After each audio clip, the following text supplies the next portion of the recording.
Hello बच्चों, आज की कक्षा में आपका बहुत बहुत स्वागत है। आज आपको मैं व्याकरण का लेखन अंश में अनुच्छेद लेखन पढ़ाने जा रही हूँ। अनुच्छेद लेखन एक तरह की कला है। इसको लिखने के लिए कई बातों का ध्यान देना आवश्यक है। रचना में पत्र लेखन, निबंध लेखन की भांति अनुच्छेद लेखन भी एक कला है, जिसमें कई विचार बिंदु प्रस्तुत किए जाते हैं। फिर से एक बार बताती हूँ कि जैसे पत्र लेखन है, निबंध लेखन है, उसी की तरह अनुच्छेद लेखन भी एक तरह की कला है, एक लेखन की कला है, जिसमें कई विषय, कई विचार बिंदु प्रस्तुत किए जाते हैं। ये सभी परस्पर संबंधित होते हैं। एक विचार बिंदु जितने वाक्यों में लिखा जाता है, उस वाक्य समूह को अनुच्छेद कहते हैं। एक विचार बिंदु वाक्यों में जितने वाक्यों में लिखा जाता है, उन वाक्य समूह को अनुच्छेद कहते हैं। अनुच्छेद लिखते समय सीमित शब्दों में एक विषय से संबद्ध विचारों अथवा भावों को व्यक्त किया जाता है। अब आपको अच्छे अनुच्छेद की कुछ विशेषताएं बता देती हूँ कि एक अच्छे अनुच्छेद की क्या क्या विशेषताएं होती हैं। सबसे पहली विशेषता है अनुच्छेद का आकार सीमित हो। एक अनुच्छेद के लिए आवश्यक है कि अनुच्छेद का आकार सीमित हो। हमें अच्छा अनुच्छेद लिखने के लिए ये ध्यान देना पड़ेगा कि हमेशा उसका आकार हम सीमित रखें, यानी 80 से 100 शब्द, 80 to 100, 80 से 100 शब्दों का ही होना चाहिए। ज़्यादा विस्तार इसमें नहीं दिया जाता। अब दूसरी इसकी आपको विशेषता बताती हूँ। पूरे अनुच्छेद में एक ही विचार हो। पूरा अनुच्छेद शुरू से अंत तक एक ही विचार से संबद्ध हो, उसमें कोई अन्य विचार न प्रकट किए गए हों। पूरे अनुच्छेद में शुरू से अंत तक एक ही विचार प्रस्तुत किए गए हों। तीसरी विशेषता है कि वाक्य विचार की दृष्टि से अनुच्छेद के सभी वाक्य आपस में संबद्ध हो। वाक्य विचार की दृष्टि से अनुच्छेद के सभी वाक्य आपस में संबद्ध हो, अर्थात जब हम उसमें वाक्य देखें तो वाक्य की दृष्टि से हमें ये ध्यान देना होगा कि अनुच्छेद के जितने भी वाक्य हैं, सभी आपस में एक दूसरे से संबद्ध हो, एक दूसरे से जुड़े हुए हों, वे एक दूसरे से अलग ना लगे। इसके पश्चात चौथी विशेषता है कि अनुच्छेद का केंद्रीय भाव प्रारंभ में या अंत में अवश्य हो। अनुच्छेद का जो केंद्रीय भाव है वो हमेशा या तो अनुच्छेद के प्रारंभ में होना चाहिए या तो अनुच्छेद के अंत में होना चाहिए। जो अनुच्छेद का केंद्रीय भाव है उसका अनुच्छेद के प्रारंभ में या अंत में होना आवश्यक है।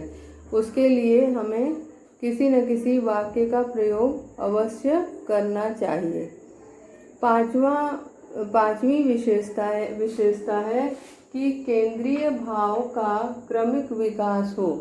केंद्रीय भाव का क्रमिक विकास होना चाहिए। मतलब जो आपके इसमें अनुच्छेद का केंद्रीय भाव है वह क्रमानुसार उसका विकास हो।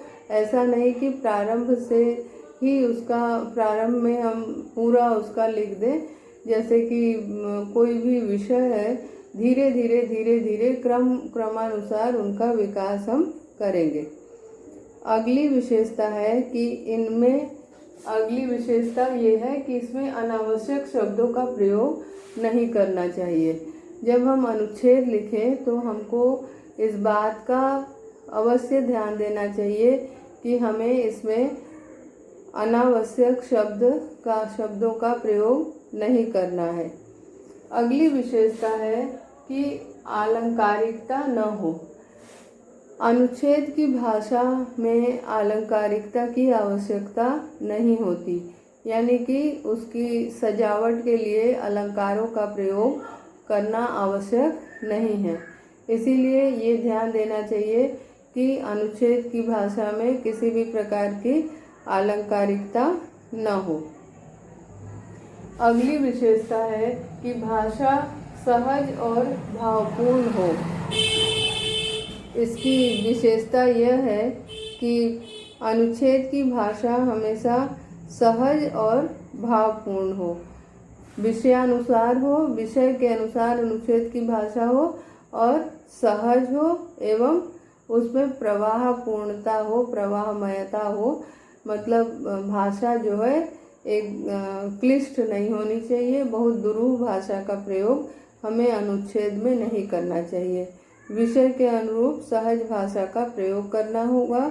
और उसमें अगली विशेषता है कि वाक्यों में तारतम्यता हो। वाक्यों में तारतम्यता हो यानी कि एक वाक्य के साथ क्रमबद्ध ढंग से जुड़े हुए हों, वो सिलसिलेवार एक के बाद एक वाक्य का प्रयोग हम करें।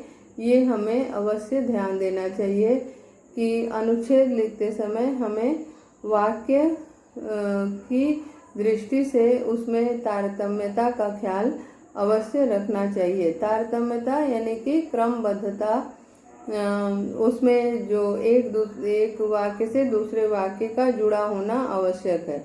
अगली विशेषता है कि अनावश्यक विस्तार नहीं होना चाहिए।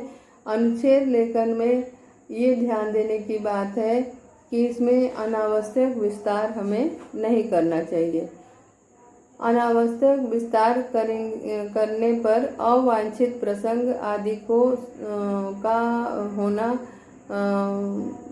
अवांछित प्रसंग आदि जुड़ जाते हैं, जिससे जो है अनुच्छेद अच्छे नहीं होते। अनुच्छेद के कोटि में ऐसे अनुच्छेद नहीं आते जिसमें अवांछित प्रसंग आदि जुड़े हों। अवांछित प्रसंग का इसमें स्थान दिया गया हो, ऐसे अनुच्छेद जो है वे अच्छे अनुच्छेदों की कोटि में नहीं आते हैं। और अंत में है कि रचना का जो निष्कर्ष है वह हमें अंत में अवश्य देना चाहिए। रचना का जो निष्कर्ष है उसे हमें अंत में अवश्य देना चाहिए। अनुच्छेद की जो निष्कर्ष है उसे हमें अंत में अवश्य देना चाहिए। इस प्रकार हमें कुछ बातों का विशेष रूप से ध्यान देना चाहिए, क्योंकि अनुच्छेद लेखन एक ऐसी कला है जो हमारे भावों को विचारों को भावों को हम प्रकट करते हैं। अपने लेखन की विशेषता के माध्यम से हम अपने विचारों को और भावों को प्रकट करते हैं। इस तरह से ये ध्यान देने की बात है कि अनुच्छेद लेखन एक कला का रूप है, किसी भी विषय से संबंधित सभी महत्वपूर्ण बातों का संक्षिप्त वर्णन करते हुए लिखने के लिए बड़े बुद्धि कौशल की आवश्यकता होती है।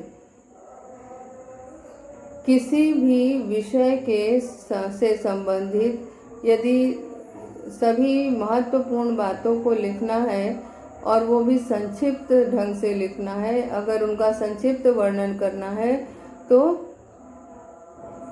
इसमें एक कलात्मकता और बुद्धि कौशल की आवश्यकता होती है।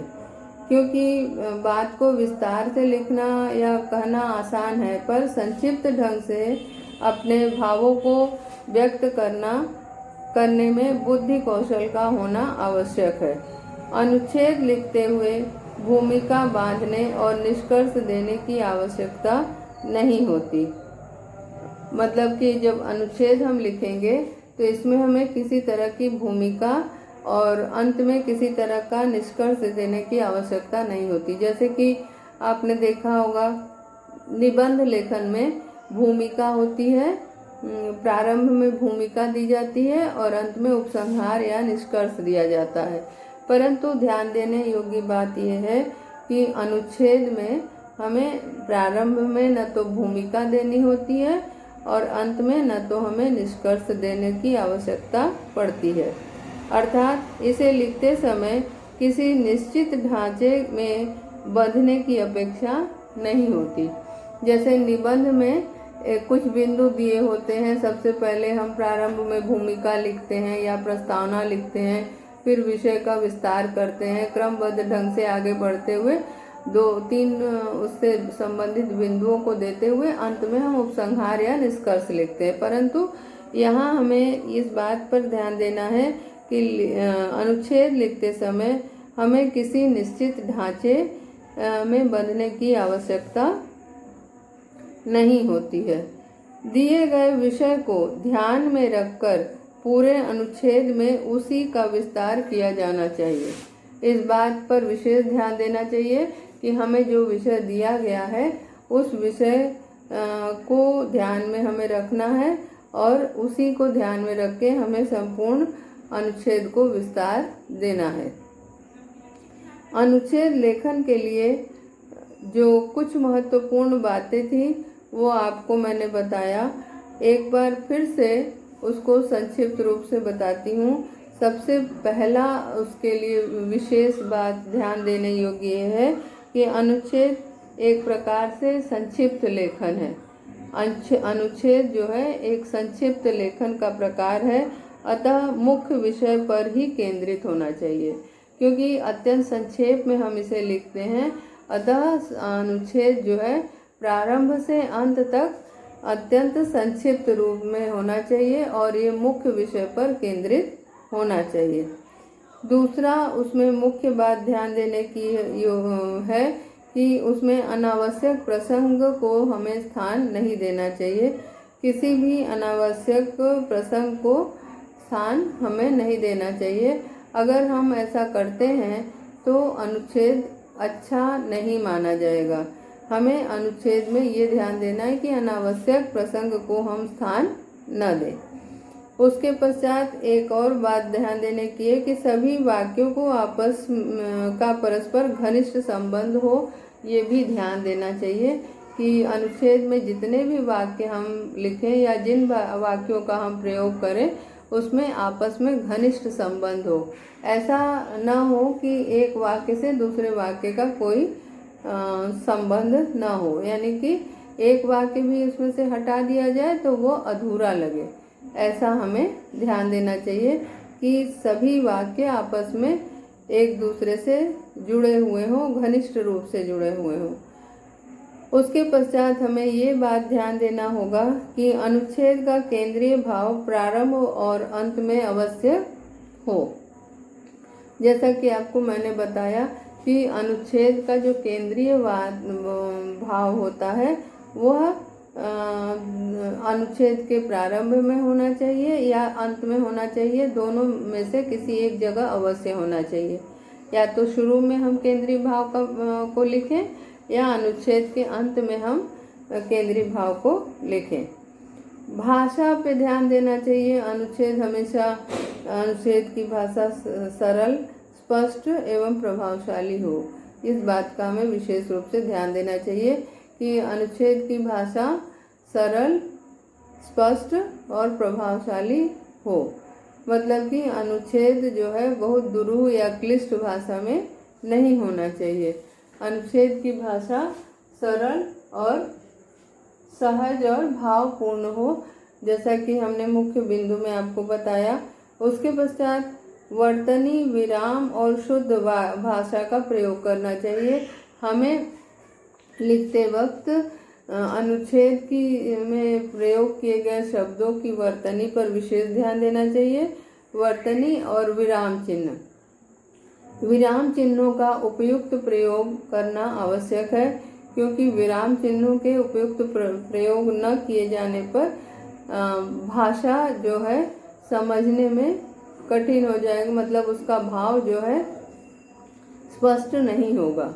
अगर आपको विराम चिन्हों में कहीं कॉमा अगर लगाना है यानी अल्प विराम लगाना है और उस जगह अगर पूर्ण विराम लगा देते हैं तो वो अशुद्ध माना जाएगा और वो भाव भी हो सकता है बदल जाए।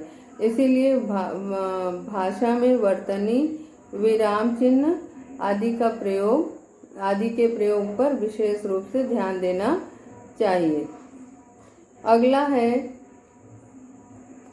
दिए गए संकेत बिंदुओं के भाव को समझकर पहले विचार करना चाहिए तथा एक क्रम और लय निश्चित करके उसके आधार पर विषय को आगे बढ़ाना चाहिए।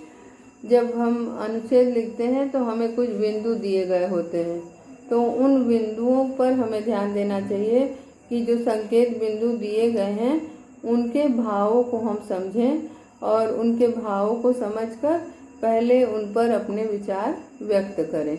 यानी हमें जो संकेत बिंदु दिए गए हैं उन संकेत बिंदुओं के भावों पर सबसे पहले हमें विचार करना होगा और उसके पश्चात हमें लेखन कार्य आरंभ करना होगा। तत्पश्चात हमें क्रम का ध्यान देना होगा कि वाक्यों का क्रम किस प्रकार हो, भावों के अनुसार, विचारों के अनुसार उनके क्रम होने चाहिए, मतलब उसमें जो है क्रमबद्धता अवश्य होनी चाहिए। क्रमबद्ध ढंग से हमें अनुच्छेद में आगे बढ़ना चाहिए। इस बात पे भी हमें विशेष ध्यान देना होगा कि हमें हमेशा क्रमबद्ध ढंग से विचारों को आगे बढ़ाना चाहिए। अब जो कि पहले से ही कहा जा चुका है कि ये जो अनुच्छेद है वह 80 से 100 शब्दों में ही लिखा गया होना चाहिए, माने 80 to 100, 80 से 100 शब्दों में ही इसका लिखा जाना अच्छा माना जाता है।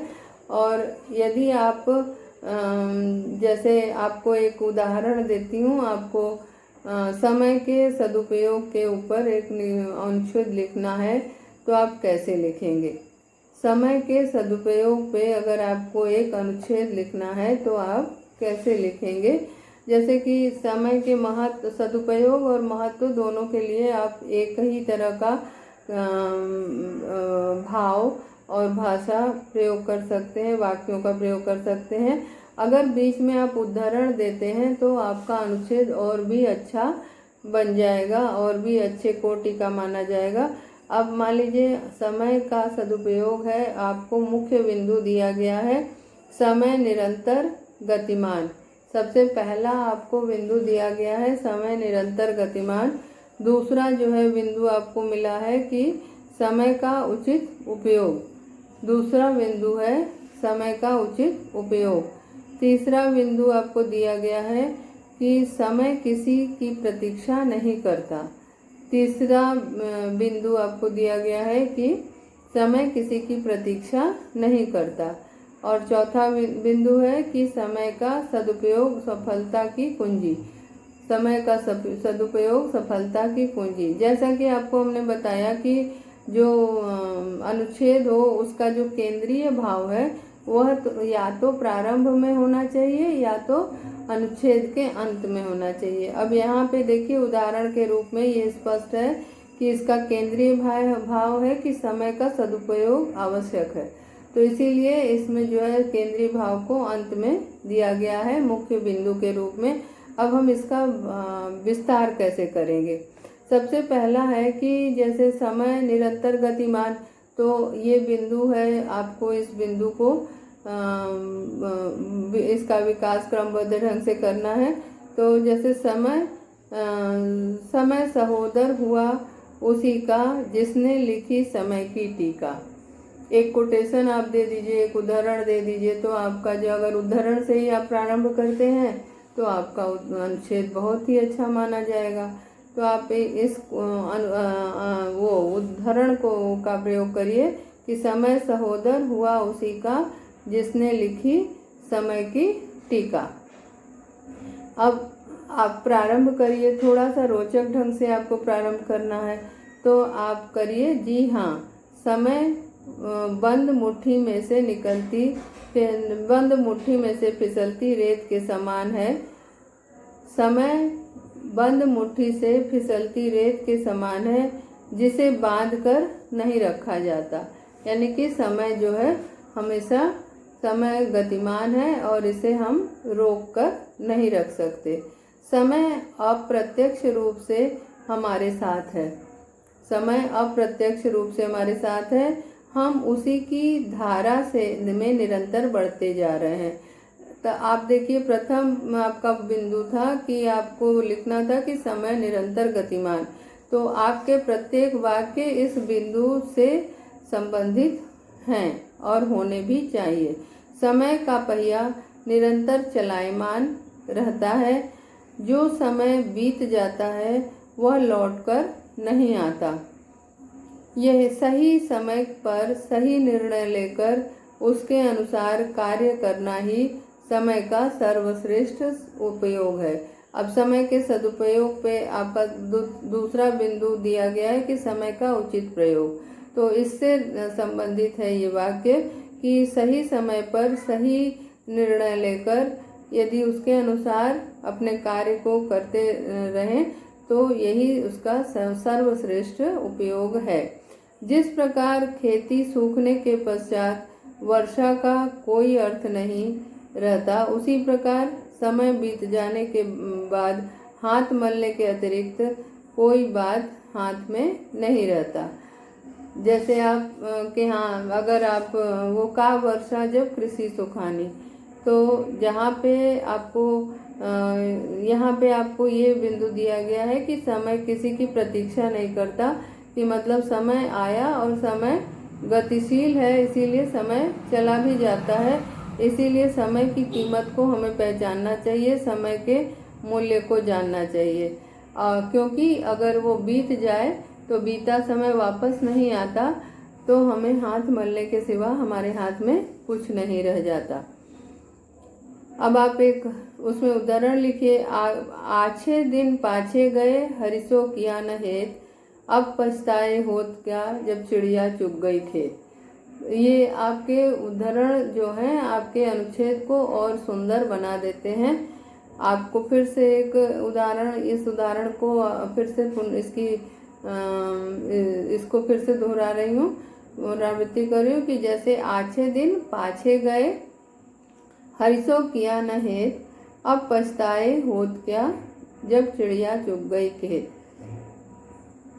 इसमें जो तीसरा बिंदु दिया है उसी को ये सार्थक, ये जो उदाहरण है उसी का के अनुरूप है, उसी को सार्थक बनाता है कि अगर समय किसी की प्रतीक्षा नहीं करता और समय यदि बीत जाए तो हमें पछताने के सिवा कुछ नहीं रहता हमारे पास।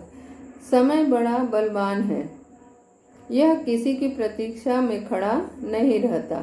कहा भी गया है, समय एवं लहरें किसी की प्रतीक्षा नहीं करती। तीसरा बिंदु जो आपको दिया गया उसी के अनुरूप ये वाक्य है कि समय बहुत बलवान है और समय और समुद्र की लहरें किसी की प्रतीक्षा नहीं करती हैं। कहा भी गया है कि धन पुनः मिल सकता है, परंतु बीता हुआ समय लौटना असंभव है। जो व्यक्ति समय की कद्र नहीं करता उस समय की कद्र नहीं करता, वह उसका जीवन बेकार है। कबीरदास जी ने कहा है कि काल करे सो आज कर, आज करे सो अब, पल में परलय होएगी, बहुरी करेगो कब।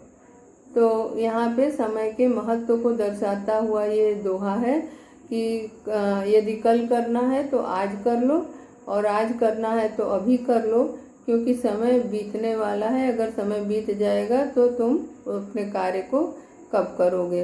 समय का उचित नियोजन करके कार्य करने में कार्य निश्चित अवधि में पूर्ण हो जाता है। सबसे विशेष बात है कि समय का हमें उचित नियोजन करना चाहिए। ये आपका समय का सदुपयोग सफलता की कुंजी, जो अंतिम आपका यहाँ पे बिंदु दिया गया है उसी को दर्शाता हुआ ये है वाक्य कि समय का उचित नियोजन करके कार्य करने से कार्य निश्चित अवधि में पूर्ण हो जाता है। जब हम समय को निश्चित रूप से उसका नियोजन करें कि कब हमें क्या करना चाहिए, तो समय नियोजन करने से हम जो है अपने कार्य को समय पर पूर्ण कर सकेंगे। किसी भी प्रकार की त्रुटि रहने पर समय में ही उसका निवारण हो जाता है। यदि आपके कार्य में किसी प्रकार की त्रुटि रह गई हो, कोई गलती रह गई हो, तो समय रहते यदि आप उसको करें तो उस गलती का आप निवारण कर सकते हैं। क्योंकि समय टिकाऊ नहीं है, समय गतिमान है, इसीलिए हमको समय रहते उस समय की कीमत करनी चाहिए, देनी चाहिए, जाननी चाहिए और समय का सदुपयोग करते रहना चाहिए। मानसिक तनाव हावी नहीं रहता। सबसे बड़ी विशेषता ये है कि यदि हम समय का सदुपयोग करते हुए कार्य करें तो हमारे ऊपर कोई भी तरह का मानसिक दबाव नहीं रहता है, मानसिक तनाव हमारे ऊपर नहीं रहता है। हम पर लोगों का विश्वास स्थापित होता है। हम पर लोगों का विश्वास स्थापित होता है, यानी कि लोग जो है वह हमें समय के अनुसार काम करने पर लोग हमारे ऊपर विश्वास करते हैं कि ये व्यक्ति विश्वस्त है। तो इसीलिए समय जो है हमारे चरित्र को भी अच्छा बनाता है, हमको एक अच्छा और नेक इंसान बनाता है। अब ये है कि आज इसमें ये कहा गया है कि सभी काम जो है सुचारू रूप से चलते रहते हैं। यदि समय का हम सदुपयोग करते रहें तो हमारे सारे कार्य जो है सुचारू रूप से चलेंगे। हमें किसी भी कार्य में कभी जल्दी या हड़बड़ी नहीं होगी, क्योंकि हमने समय को अपने अनुरूप ढाल लिया, मतलब समय के अनुरूप अपने को ढाल लिया है और समय को हम मान करके उसका उपयोग सही दिशा में करते हुए चलते हैं। समय के उचित विभाजन से मनुष्य समस्त बाधाओं को पार कर सफलता के उच्चतम शिखर पर विराजमान हो जाता है। कह रहे हैं कि समय का विभाजन है उसको उचित ढंग से अगर हम करें तो मनुष्य जो है सफलता की ऊंचाइयों पर पहुंच जाता है। जितने भी बड़े बड़े महान लोग हुए हैं अपने अपने क्षेत्र के, उन सभी लोगों ने समय की कद्र की और समय के महत्व को जाना, जिसके कारण आज वे सभी क्षेत्र में शिरोमणि या सर्वश्रेष्ठ हैं। अपने कृतियों, अपने कार्यों के कारण वे सभी अपने क्षेत्र में सर्वश्रेष्ठ माने जाते हैं। समय के महत्व को प्रतिपादित करने वाली कहावतें दुनिया की प्रत्येक भाषा में मिल जाएंगी। कोई भी भाषा ऐसी नहीं है जिसमें समय के महत्व के बारे में नहीं कहा गया हो। अतः अगर समय के महत्व से संबंधित हम कहावत ढूंढें कोई उदाहरण के लिए, तो हमें हर भाषा में इसका उदाहरण मिल सकता है। सफल और असफल मनुष्यों में क्या अंतर है? कहा जाए, अगर ये कहा जाए तो गलत नहीं होगा कि समय और एक सफल और असफल व्यक्ति का अंतर ये समय ही बताता है। समय के कारण ही एक सफल व्यक्ति और असफल व्यक्ति का दर्शन होता है, यानी कि समय को जो ध्यान दिया, समय पे जो ध्यान दिया वह सफल व्यक्ति, और समय पे जो ध्यान नहीं दिया वह असफल व्यक्ति होगा। अब सफलता चूँकि जीवन का मूल मंत्र है, अगर सफलता हम पाना चाहते हैं तो समय पर हमें विशेष ध्यान देना होगा, क्योंकि सफलता की कुंजी ही समय का सदुपयोग है। यदि हम जीवन में सफल होना चाहते हैं तो हमें समय पर विशेष ध्यान देना होगा, समय को हमें बर्बाद नहीं करना होगा। समय के महत्व को प्रतिपादित करने वाले कई कहावतें हैं जो इसी कारण प्रसिद्ध हैं कि वे जो है हमें ये बताती हैं, हमें प्रेरणा देती हैं कि हम अपने कार्यों को उचित समय पर करें और सही ढंग से करें। केवल यही जितने समय का यह केवल यही बात हम जाने कि जिसने भी समय का उचित नियोजन कर एकाग्रता से कर्म किया है वह जीवन में सफल हुआ है। इस बात पे हमको विशेष ध्यान देना चाहिए कि जिसने भी समय का उचित नियोजन किया और अपने कार्यों को किया वह व्यक्ति जो है जीवन में सफल हुआ है। समय का सदुपयोग ही सफलता की कुंजी है। तो इस प्रकार जो आपको सदुपयोग, समय के सदुपयोग विषय पे जो अनुच्छेद लिखना था, आपने देखा कि सभी बिंदु जो यहाँ पे बताए गए हैं उन सभी बिंदुओं को इस अनुच्छेद में हमने प्रयोग किया, उस बिंदुओं पर ध्यान दिया। और इस तरह से अगर आप भी करें तो आपका अनुच्छेद एक अच्छा अनुच्छेद होगा।